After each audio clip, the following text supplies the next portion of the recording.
When gold falls in the middle of war, most people think the market is contradicting itself. It is not. It is confessing something far more important than opinion. It is confessing who needs dollars so badly that they are willing to dump the very asset they spent years stacking to protect themselves from this kind of world. That is the real story. A lot of investors still imagine gold moves mainly because of belief. Inflation belief, fear belief, safe, haven belief, rate, cut belief. Those things matter. But in a crisis, belief often takes a back seat to obligation. And obligation is what creates the biggest misread in the gold market. So let me give you the one mother line that everything in this story serves. Gold does not collapse in war because the thesis failed. Gold resets in war because the wrong holders get margin called. That is the line. Not technicals, not sentiment, not a broken bull market, a margin call. And once you understand that, a violent decline in gold stops looking like the end of the move and starts looking like a transfer of metal from forced sellers to strategic buyers who can afford to wait. That is what almost nobody explains clearly enough. The public sees the price drop and assumes somebody changed their mind about gold. But in a real crisis, sellers do not always sell what they dislike. They sell what can raise dollars fastest. That difference changes everything. Gold is one of the most liquid reserve assets in the world. It sits there as collateral protection, sovereign insurance, and strategic independence. Then a war comes. Energy flows get disrupted. Oil spikes, dollar needs explode. Local currencies weaken. Pegged systems come under pressure. Importers bleed hard currency. Defense spending rises, capital flees. Suddenly a central bank or a sovereign wealth structure is no longer asking what it prefers to hold over the next decade. It is asking how to survive the next week. That is when gold gets sold. Not because the strategic logic died, because the liquidity problem became immediate. That is the first mechanism, I call it the war margin call. A retail trader gets margin called when collateral falls and obligations rise faster than he can cover them. A nation gets margin called when hard currency inflows collapse, dollar outflows accelerate, and the only realistic way to stabilize the system is to liquidate reserve assets. Same logic, bigger balance sheet, far more consequences. Once you see it like that, everything becomes easier to read. A country that depends heavily on imported energy is not dealing with an abstract geopolitical event when war erupts in an oil-sensitive region. It is dealing with a dollar emergency. The import bill jumps. The currency comes under pressure. Inflation risk rises. Political tolerance narrows. The central bank must defend confidence. The government must preserve the appearance that the machine still works. That is not theory. That is triage. And triage does not ask what asset you love most. It asks what asset you can mobilize. Gold answers that question. It can be sold. It can be swapped. It can be pledged. It can be turned into dollars faster than many other reserve assets, especially when the system itself is stressed. That is why a country can believe deeply in gold and still dump gold in size. This sounds contradictory only to people who have never had to manage a balance sheet under duress. Strategic conviction and tactical liquidation can coexist. In crisis, they often must. Now take it one level deeper. I call the second mechanism the dollar bathtub.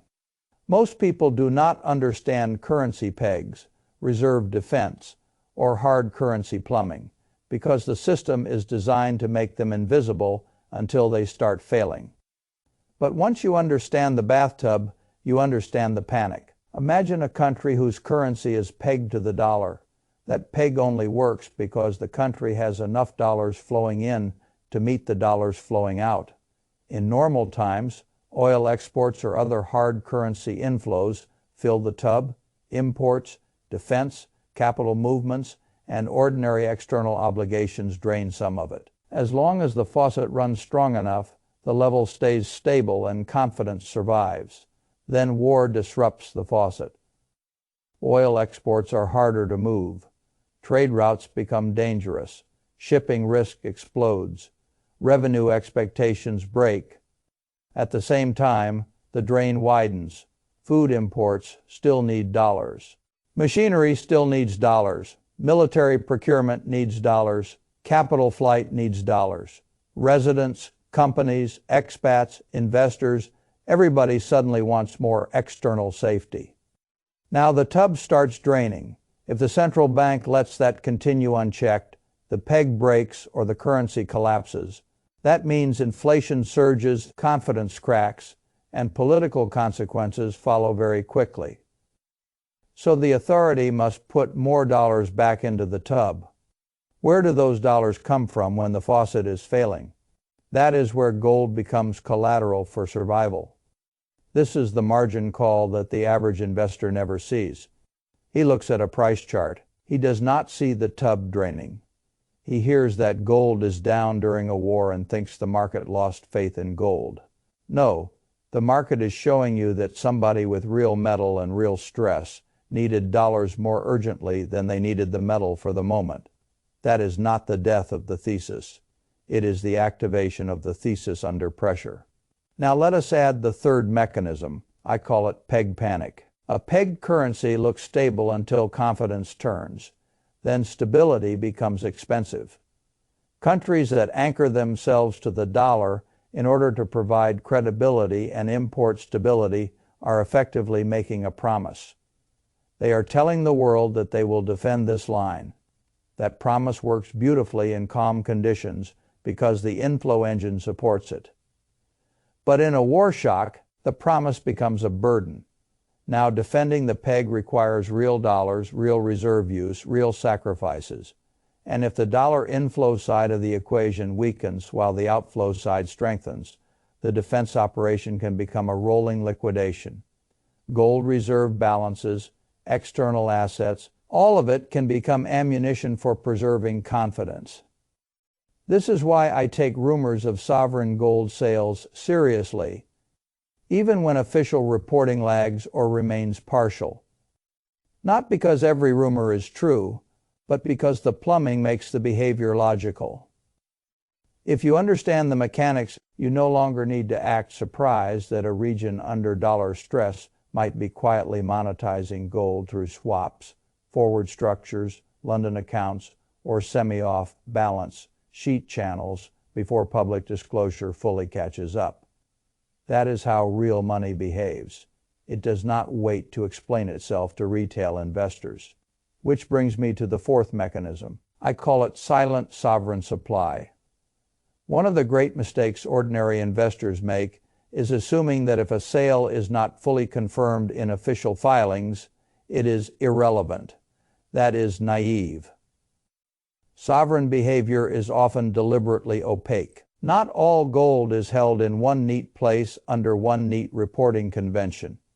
Some sits in official central bank reserves, some sits under sovereign wealth umbrellas, some is embedded in ETFs, London accounts, futures exposures, or custody structures that can be mobilized quietly. This matters because actual market pressure often shows up in vault data, flow data, and inventory movements before the political class or official reserve reports give you a neat public explanation.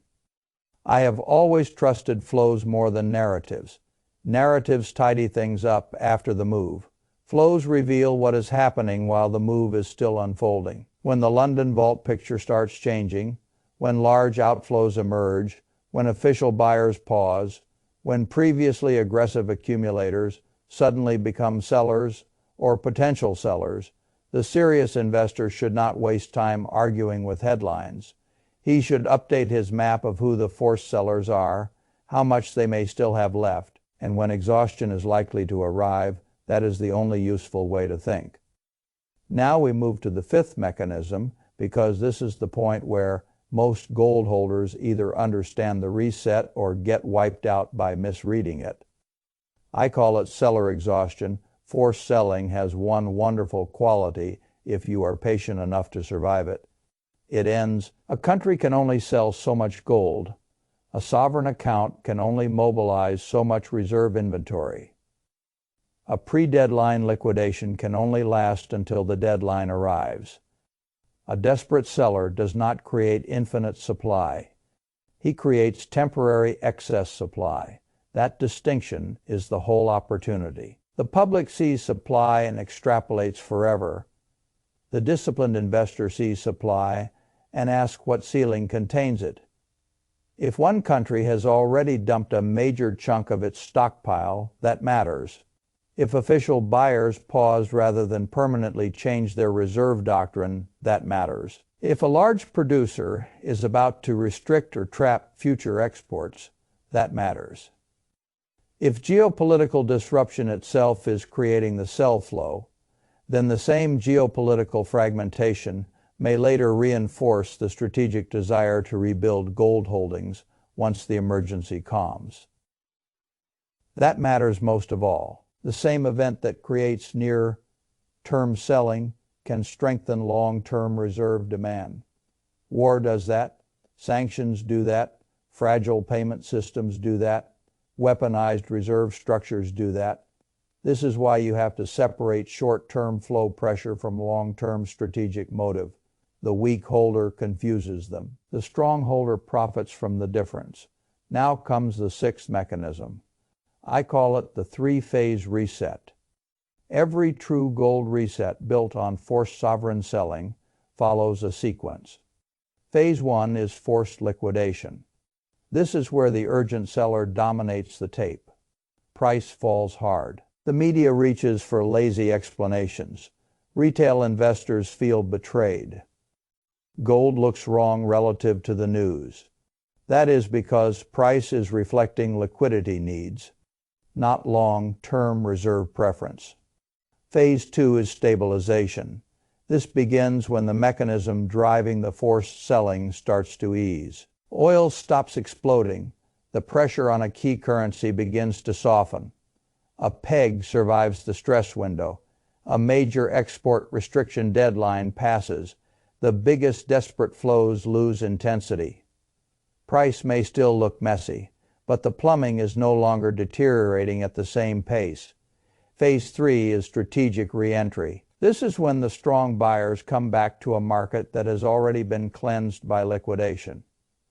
Central banks that still distrust paper reserves, sovereign allocators that still want sanction-resistant assets, and patient institutional capital all meet a market where the hot money has already been removed and the distressed inventory has already cleared. That is where the next major move starts.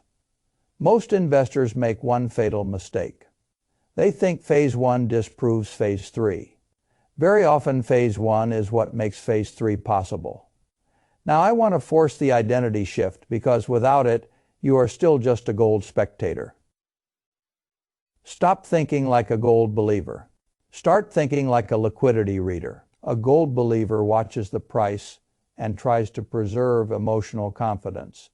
A liquidity reader watches the seller, who needs dollars, who is defending a peg, who is funding war, who is pausing official accumulation, who is exporting aggressively before a restriction hits, who is monetizing reserves because the bathtub is draining.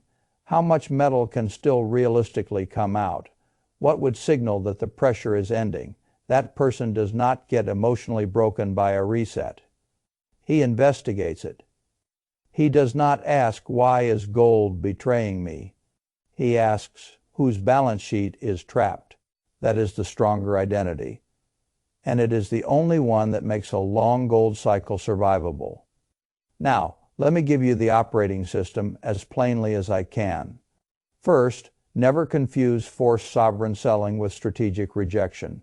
They are often opposites. Second, trace the war through the dollar system. Begin with oil, export disruption, import dependence, pegs, reserve defense, and funding stress. Gold is usually downstream of that chain. Third, watch reserve plumbing, not just public commentary, vault flows, official pauses, swap activity, export restrictions, and liquidation deadlines matter more than television confidence. Fourth, quantify the seller. How much inventory is there? How much may still be mobilized? What finite ceiling exists? Fifth, separate time horizons. A crisis can crush price in the short run while reinforcing the strategic case in the long run. Sixth, understand the phase map. Forced liquidation hurts. Stabilization confuses. Re-entry rewards those who did not misread the first two stages. Seventh, build patience around structure rather than around slogans. Gold is good is not enough. You need to know why it is falling, who is selling, and why that selling cannot last forever if it is born from emergency rather than preference. This is what serious investors do. They do not cling to a thesis emotionally. They study the mechanism that is trying to shake them out of it. That is why I say the current reset will either wipe people out or become the buying opportunity of the decade. Not because the chart says so, because the nature of the seller determines the nature of the opportunity. If you mistake a margin call for a broken thesis, you will sell into forced liquidation and donate your metal to stronger hands. If you understand the mechanism, you will realize that the long-term strategic logic for gold can remain intact, or even strengthen while the short-term price is being hammered by emergency dollar demand. That is the hard truth. Gold does not need everybody to understand it. It only needs the forced selling to finish. And when it does, the same world that created the war margin call will still be a world of fragile pegs, geopolitical fragmentation, reserve distrust payment, system weaponization, and sovereign demand for assets outside paper promises. That world is not bearish for gold. It is the reason gold was accumulated in the first place. So now the final choice is in front of you. You can look at a violent gold drawdown during war and tell yourself the easy story. The market is irrational. The thesis failed. The peak is in. The institutions changed their minds. Or you can read the market more honestly. You can ask whether the decline is not a rejection of gold at all, but a temporary flood of metal coming from the exact balance sheets most vulnerable to a war-driven dollar emergency. You can ask whether the seller is choosing or being forced. You can ask whether the flow is infinite or finite. You can ask whether the strategic buyer really disappeared or simply stepped aside while the distressed seller did his ugly work. That is the mirror. And if you answer it correctly, the reset stops looking like betrayal. It starts looking like a transfer from weak hands to strong hands, from the trap to the patient, from the margin called to the liquid. That is what war does to gold markets. It does not just create fear, it reveals who cannot wait. If you can read that, you do not need the headlines to comfort you. You only need the forced seller to exhaust himself. When that happens, the floor forms. When the floor forms, the next leg begins, and the people who understood the seller will already be on the right side of it.